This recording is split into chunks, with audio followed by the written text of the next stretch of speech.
గడ్డేశాను, నీళ్లు పెట్టాను. ఇంకేమిటి నీ గోలా? ఉంటే నీ పని చెప్తాను.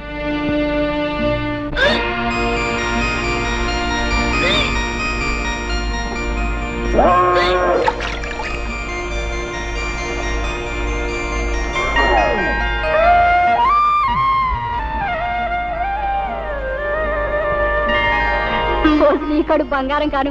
ఇంత మంచి వార్త ఎవరికి చెప్పొద్దంటావే. ఉండు జ్యోతి, నేను చెప్పేది పూర్తిగా వినమ్మా. ఏమిటే? పెళ్ళై ఇంకా ఏడాది కూడా కాలేదు, అప్పుడే నాకు పిల్లలు ఎందుకు చెప్పు. అయితే ఏమంటా? ఏం లేదు, ఇరకల వెంక మీద పోవడానికి ఏదో మందిస్తుందట, అది నేను వేసేసుకుంటాను. పిచ్చి పిచ్చిగా వాగా అంటే చెప్పు తీసి కొడతాను. బావా, నేను ఒకటి అడుగుతాను, నువ్వు కాదనకూడదు. అయ్యో రామ, భార్య కాస్త ప్రేమగా అడిగితేనే ఏమో కూడా ఏం కాదనలేడే. ఇంత గట్టిగా కౌలించుకుంటే ఏం కాదంటాడు? ఏం కావాలి చెప్పు. మరే మరే మరి గుండి కావాలా? అదేం కాదు. గుండి కావాలా? అదే కాదు. ఏం కావాలో చెప్పు. మరి మరి మరి పెళ్ళైన ఏడాదికి పిల్లలు పుట్టే వాళ్ళ మీద నీ అభిప్రాయం ఏమిటి? ఏడాదికి పుడితే అదృష్టవంతులు, 9 నెలలకి పుడితే మంచి కష్టజీవులు అనమాట. 4-5 సంవత్సరాల తర్వాత పుడితే వాళ్ళ మొహం, వాళ్ళ గురించి కూడా ఒక అభిప్రాయం, ఒట్టి బద్దగస్తులు అనమాట. అవును, నువ్వేదో అడుగుతావని చెప్పి ఏమిటి అడుగుతావేంటో? మర్యాదగా చెప్తావా లేకపోతే వెళ్ళి నీళ్లు పెడతావా? అబ్బా, నీదంతా కంగారే, ఏది సరిగా వినవు. ఏది నువ్వు చెప్తాగా వింటాకే చెప్పు. నేను నెల తప్పాను. తప్పగా నీళ్లు పెట్టవా? అబ్బా, ఏది అర్థం కాదు. 1 నెల కాదు, 3 నెలల వరుసగా తప్పాను. 3 నెలలు కాబట్టి 6 నెలలు తప్ప. ఇప్పుడు ఏం పోయింది, తర్వాత మాట్లాడుకోవచ్చు. వెళ్ళి నీళ్లు పెట్టి నా చెమట పడి చేస్తుంటే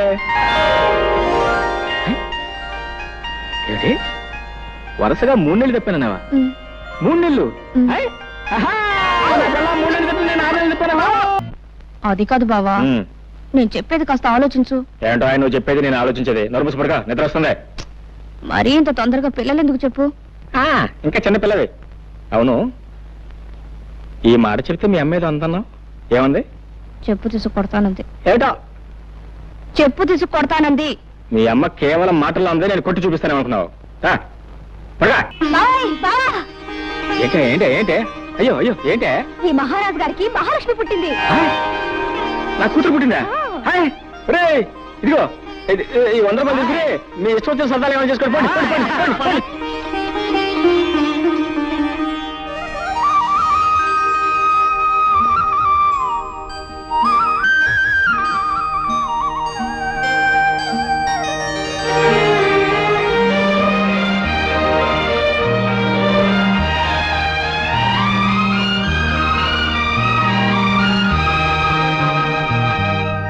ముద్దు పెట్టుకోవడానికే బిడ్డలా?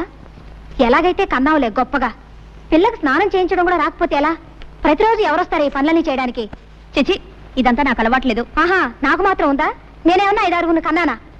ఆడదన్న తర్వాత ఇవన్నీ తనంతట తనే నేర్చుకోవాలి. బావా, ఓ పంచే, పిల్లకు నీళ్లు పోయడం, పాలు పట్టడం ఇవన్నీ నువ్వు నేర్చుకో. ఇదేదో పెద్ద పని అయినట్టు. ఇంతలా పెళ్ళానికి సేవ చేయడం నేర్చుకున్నవాడిని బిడ్డకు నీళ్లు పోస్తే ఇద్దరు పుస్తలేనా? నువ్వు రాకపోతే ఎవరు చేసేవారు? నేనే కదా మెక్క చేస్తా. మీరిద్దరూ కలిసి నన్నే వెగతాళి చేయక్కర్లేదు. దాన్ని ఎలాగి నా పని నేనే చేసుకుంటాను. తస్సది, మీ అక్క మా లావు తెలియగలదే. పిల్ల ఏడుస్తున్నాయో నా ఒళ్ళో, నవ్వుతుంటే దాని ఒళ్ళో. ఇదిగో ఇవ్వబాకు, సరాసరి ఇక్కడ తీసురా. మొగుడు పెళ్ళాలు ఇద్దరు కలిసి నా చేత పనులు చేయించుకుంటున్నారు. జానకి, జానకి, జానకి, జానకి, జానకి, ఎక్కడే ఎక్కడ నువ్వు?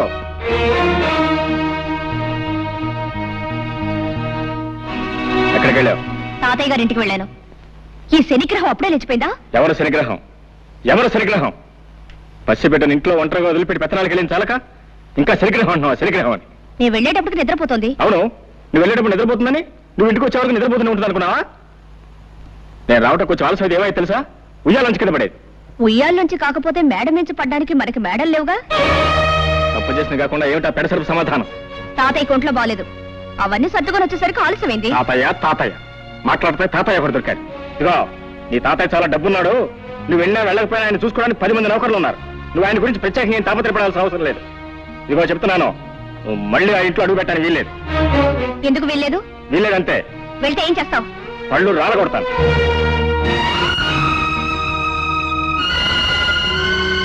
అమ్మా, జానకమ్మ గారు, ఏమిటి రావాలమ్మా ఇలా వచ్చావు? తాతయ్య గారు ఇప్పుడే పోయారమ్మా. తాతయ్య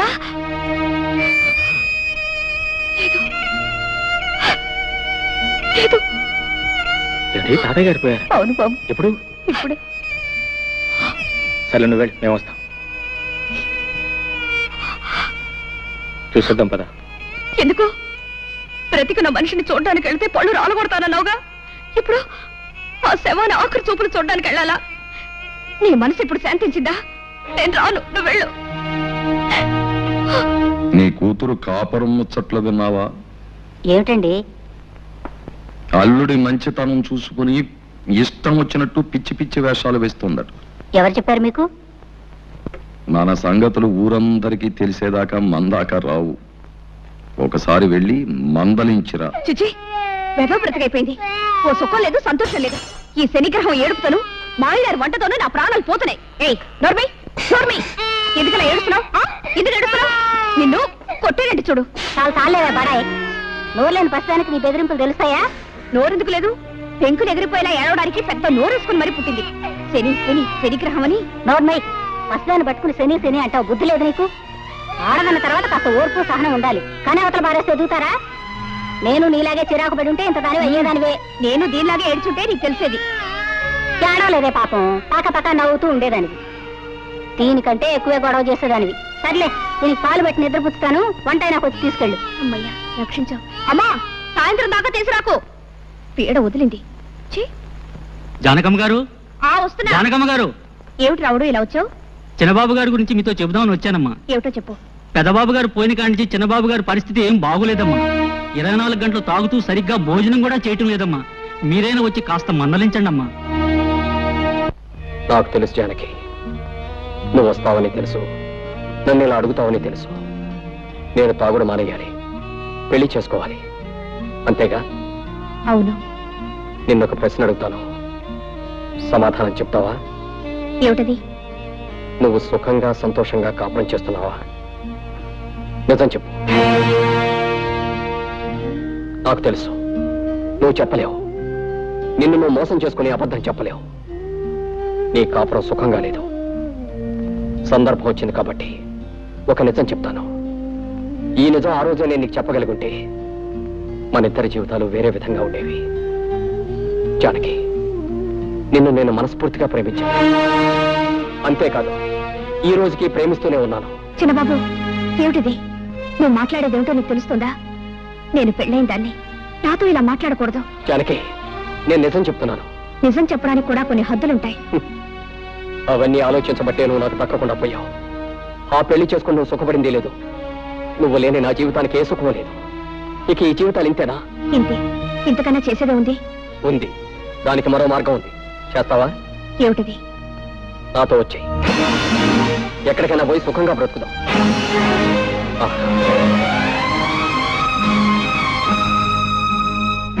బాగా ఆలోచించు. దీనికి ధైర్యం కావాలి. సాంప్రదాయాలు చట్టుబండ్లు అంటూ ఆలోచిస్తే ఈ ముడి విడదు. మనసులో ముడిపడకపోతే నీ మెడలో వేలాడుతున్న ఆ పసుపు తాడికి 3 ముళ్ళున్నా ఒకటే, 30 ముళ్ళున్నా ఒకటే. ఇష్టం లేని కాపురం చేస్తూ నీకు నువ్వు అన్యాయం చేసుకుంటూ నీ భర్తకు కూడా అన్యాయం చేయకు. నీ కోసం అనుక్షణం తప్పిస్తున్న నాకు న్యాయం చేయి. బాగా ఆలోచించుకొని ఓ నిర్ణయం తీసుకో. నన్ను తాగొద్దని కదా నువ్వు అన్నావు. తాగను. ఎప్పటి వరకు తెలుసా? ఈ రోజు రాత్రి 12 గంటల వరకు నీ కోసం ఊరు బయట తోట దగ్గర వెయిట్ చేస్తూ ఉంటాను. నువ్వు వస్తే ఇది నాకు శాశ్వతంగా దూరం అవుతుంది. రాకపోతే దీనికి నేను శాశ్వతంగా సొంతం అయిపోతాను. వెళ్ళు. బాగా ఆలోచించుకొని నిర్ణయించుకో.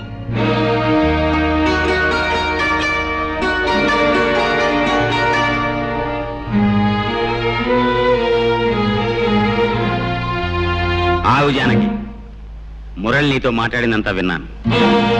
కంగారు పడకు, నేనెవరికి చెప్పను. నువ్వు నన్ను చీడ పురుగని పేడ పురుగని చాలాసార్లు అన్నావు. నేనెప్పుడు ఫీల్ అవ్వలేదు, అవ్వను. ఎందుకంటే నిజానికి నేను పట్టు పురుగు లాంటి పురుషుణ్ణి. పట్టుదారులు లాంటి అందమైన ఐడియాలు ఇస్తాను. నీకు మంచి సలహా చెప్తా విను. మురళి నేను అడిగినంటూ తప్పేమీ లేదు. నువ్వు అతను కూడా వెళ్ళిపో. ఏమిటి నువ్వు అనేది? అవును, మన పురాణాలు తిరిగే చూడు ఎన్ని ఉదాహరణలు ఉన్నాయో.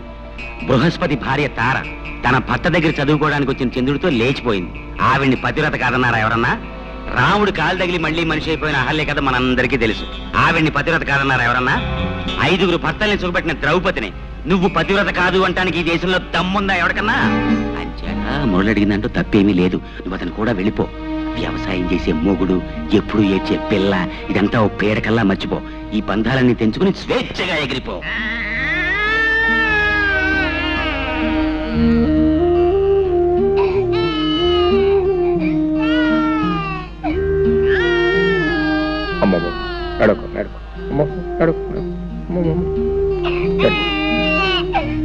పాప ఇంకా నిద్రపోలేదా?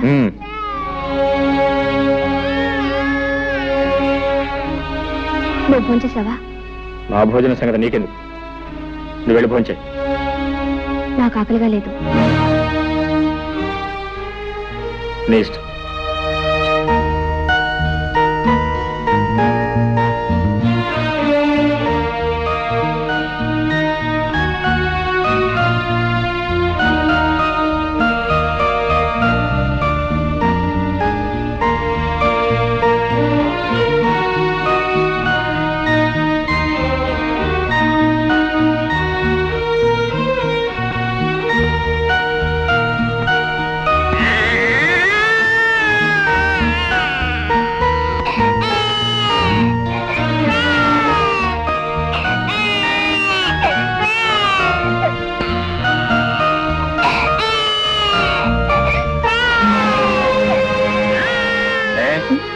బిడ్డ ఏడుస్తుంటే వినపట్లేదా, కనపట్లేదా?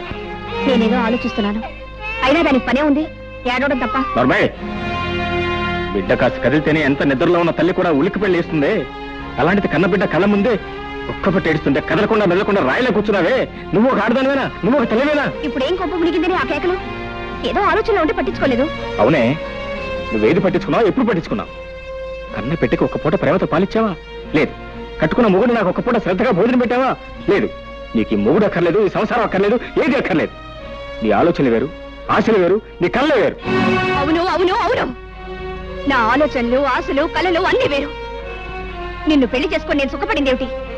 గొడ్లకు నీళ్లు పెట్టడం, రోజు నీకు పొలానికి భోజనం తీసుకురావడం, 24 గంటలు ఏడ్చేసి శనిముడని లాడించడం, అంతేగా? నిజం చెప్తే ఎందుకు అరుపులు? నేనెంత చెప్పినా వినకుండా నీకిచ్చి పెళ్లి చేసి నా గొంతు కోసారు. తప్పు నీది కదే, తప్పంతా నాది. నీకు నా మీద ప్రేమ ఉన్నా లేకపోయినా నీ మీద నాకున్న ప్రేమ కొద్దీ నెత్తిని పెట్టుకుని ఊరేగాను చూడు, అది నేను చేసిన తప్పే. నీ పెంకితనాన్ని, మంకుతనాన్ని నువ్వు ఏనాటికైనా మార్చుకోలేకపోతావు ఆశపడ్డాను చూడు, అది నేను చేసిన తప్పు. దానికి మగాన్ని దేవుడిగా మార్చినా పశువుగా మార్చినా ఆడదే కారణం. నువ్వు నన్ను దేవుడిగా మార్చే శక్తి నీకు ఎలాగూ లేదు. కనీసం పశువుగానే మార్చదు. పశువుగా నేను మార్చేదేమిటి? పశువుగానే పుట్టావు, పశువుల్లోనే పెరిగావు, పశువుల్లోనే ప్రవర్తిస్తున్నావు.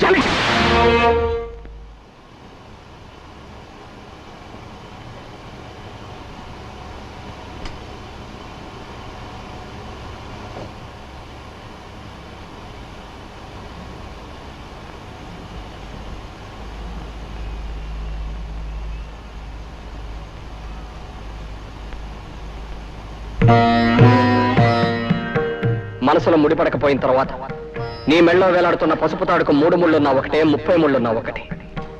ఇష్టం లేని కాపురం చేస్తూ నీకు నువ్వు అన్యాయం చేసుకుంటూ నీ భర్తకు కూడా అన్యాయం చేయవు. నీ కోసం అనుక్షణం తప్పిస్తున్న నాకు న్యాయం చేయి.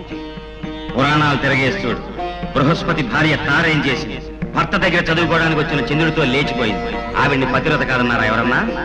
వ్యవసాయం చేసే మొగుడు, ఎప్పుడు ఏడ్చే పిల్ల, ఇదంతా పేడకల్లా మర్చిపోయి అతనితో వెళ్ళిపోయింది. నీ కోసం ఊరు బయట గుడి దగ్గర వెయిట్ చేస్తూ ఉంటాను. నువ్వు వస్తే ఇది నాకు శాశ్వతంగా దూరం అవుతావు, రాకపోతే దానికి నేను శాశ్వతంగా సొంతం అయిపోతాను. బాగా ఆలోచించి నిర్ణయించు, బాగా ఆలోచించి నిర్ణయించు, బాగా ఆలోచించి నిర్ణయించు. నా కోసం వచ్చే, నా కోసం వచ్చే, నా కోసం వచ్చే.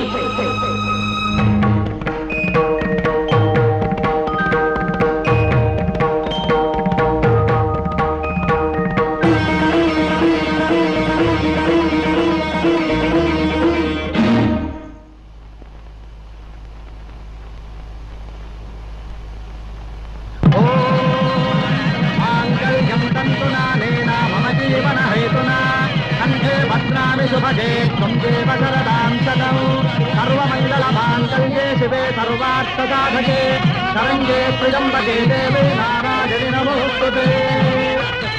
ఓం వైశ్వానరాజ విద్మహే లాలీలాజ ధీమహి తన్నో అగ్నిః ప్రచోదయాత్. స్వస్తి శ్రద్ధాం మేధాం యశః ప్రజ్ఞాం విద్యాం బుద్ధిం శ్రియం బలం ఆయుష్యం తేజారోగ్యం